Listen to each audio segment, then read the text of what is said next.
welcome back. Thank you so much for staying with us. And very quickly, moving on towards what it looks like as if it's going to be an independent industry, and it's because of the fact that there will be the launch of Pakistan's first ever national olive value chain policy, which will be given by the Honorable Prime Minister, Mr. Shehbaz Sharif, on the 24th of August. We have the invitation over here, but we have the people at the back of this entire process, people who've gone out, spoken with farmers and have given them all of those techniques as to how to get the yield and how they can actually increase the per acre yield as well. Ladies and gentlemen, today in conversation with us is Dr. Marchetti, happens to be an agronomist. Hello sir, assalamu alaikum, good morning, how are you? Good morning. Did you had 2 spoons of fresh olive oil early in the morning today? Always. Always. All the morning. Well, that's and wonderful. joining us with him is Farah Saadia, who is a Goodwill Ambassador for the Olive Treasure Scale-Up for Pakistan. Thank you so much for joining us today, and thank you so much for being here. And that's not the only introduction. Ladies and gentlemen, whenever we were growing up, I think that one face that we always remember while growing up, obviously I was all grown up while I was watching her, but she actually has been one of those pioneers of the morning shows. She's a personality, a celebrity. We saw her on the 14th of August, and she has always been doing a phenomenal job, not leaving a lot of space for us to kind of grow. But I think that's better. Let's come back to the subject. Hello, doctor. How are you? Thank you so much for joining us. Thank you. It's a pleasure. Likewise. Likewise. So we do know for a fact how Pakistan is now working with the government of Italy. There are these people who are making sure that we get into olive oil industry, and not just olive oil industry, but rather make sure that it is an independent industry which adds on to the economy of the country.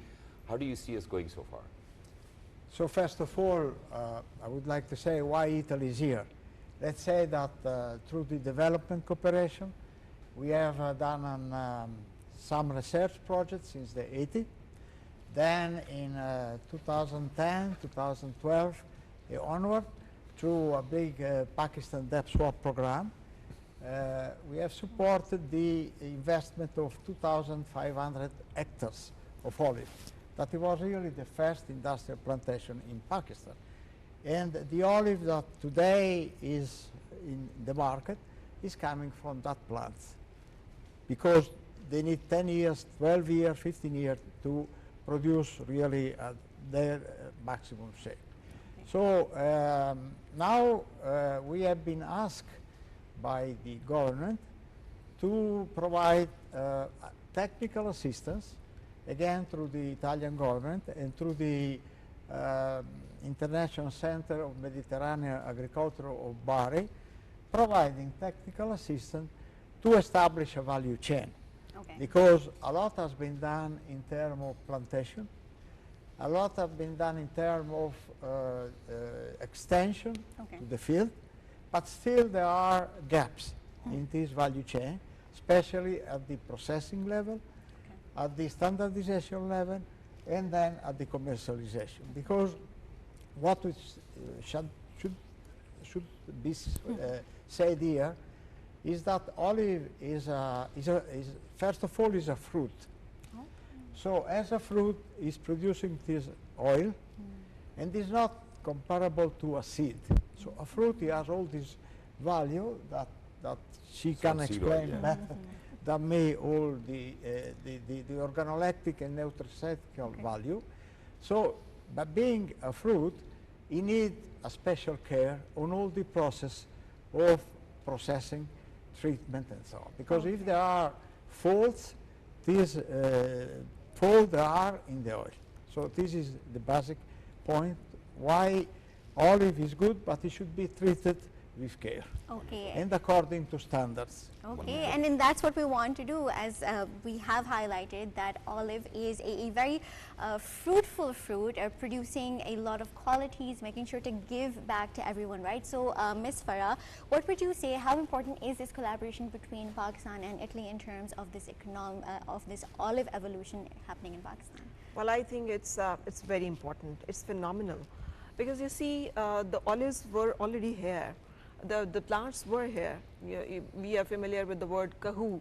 The kahu word was used for the olives which were not fruiting, But Italy brought that technique and brought in those species and those olive qualities which have better fruits, which can produce better quality oils. So as Marco, who's already a Pakistani almost himself since he's here, since last 40 years, going through different areas of Pakistan, which I think we also have never visited.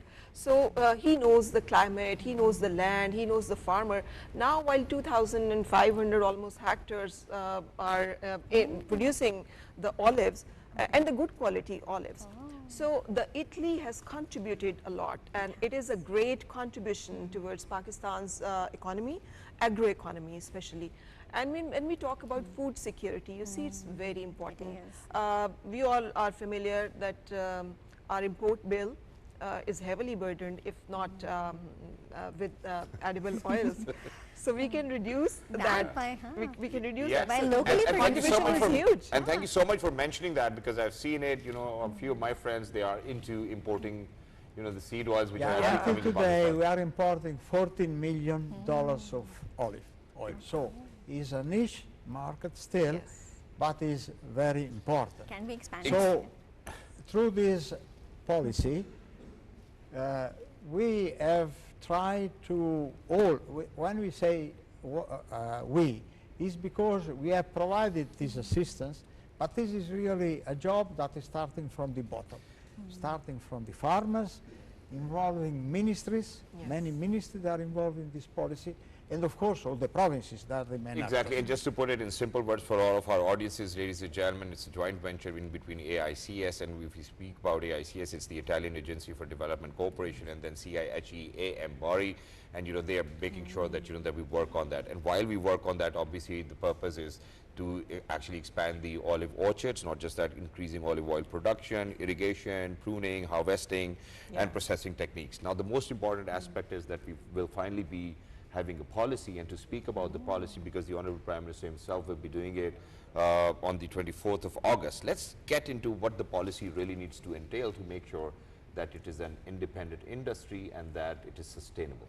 Yeah, the policy is I would say is a document, a platform for the decision maker to take the rational decision, where to invest, where to save money, which branch should be supported, and so on. So this is in large. What I want to say, of course, there are many streams on this policy, and of course from the production to the marketing. So they are taking all the range where there are the necessity for Pakistan. That is really become an important player, because I can tell you that the quality here of certain area is even better than Italy. Certain quality. So there are exceptional conditions in Balochistan, especially in ex-New Merj district, Potowar. There are fantastic quality. So what is needed is an integrated effort, where the federal and provincial, they can join together, and doing this they can do on a rationalized manner through this document that is identify which are the need and proposing which are the solution. And exactly, if I think I'm that's allowed, wonderful. And just to sum it up, what you have said, and certainly when we speak about the policy, you know, make olives an economic crop, not just that, reduce Pakistan edible oil import bill. I think improve the quality of Pakistani olive oil, create an olive oil council, stronger institutional mechanism. And value chain development. Yeah, thank you so much. And bring women and youth into the value chain. So, which is why towards the end, one last question, and that is, you as the brand ambassador of the OliveCulture Scale-Up, what do you expect from Pakistan, and where do you think that we are headed, and what do you think we as Pakistanis need to do? Well, I'm always very optimistic about it. When I joined Marco and his organization, the OliveCulture Scale-Up, the very reason was because I could see the potential, the huge potential that it bears. Because as Marco mentioned, if he's saying that Pakistan's olives and Pakistan olive oil is a better, some of it is of better quality than Italy, exceptionally good. And we already know that we were ranked or given Yeah, we've given so many second- awards. Yes, the second Yeah. best quality olive oil in the world. Internationally, yeah. So why not to have our own internationally recognized made in Pakistan olive brand? Yeah, Yeah, and it'll we make it should have affordable those. for us to actually fry our eggs in olive oil. course, Yeah, yes, throw those because canolas down the Moving drain. on from having olive oil just a niche product for few people who are aware of its significance and importance and its health benefits and can afford it, bringing it to the table of all the Pakistanis and replacing it with the edible oils which are heavy on our import bills and also Not very healthy. less helpful in our health, and also contributing to many cardiovascular diseases. Yeah. And so olive oil is linked to longevity. We have It mentioned is- women, It has that is multiple very important. multiple effects. Exactly, and I think we've got the message over Yeah. here as well. We just short on time, but thank you so much for coming Yeah, over. Just if I can mention sure. that we have created 35 group of women Okay. developing olive soap, olive cosmetic, Oh my and God. Yes. beside olive pickle. Olive first based time in- Oh, Yeah, wow, that it's is- so that is- They that is will beautiful. be, industry. they will be on the display on the launch of the And product. that think is that's exactly wonderful. what we want to see Thank you. Pakistan's olive sector growing and making sure to flourish, making sure to bring a lot of flourishing in the economy and the goodwill for the people as well for itself. And with that, we are going to be heading out towards a short break. Make sure to stay tuned if you want to stay updated with what is happening in the sporting world. We will be right back here on World This Morning. Good morning.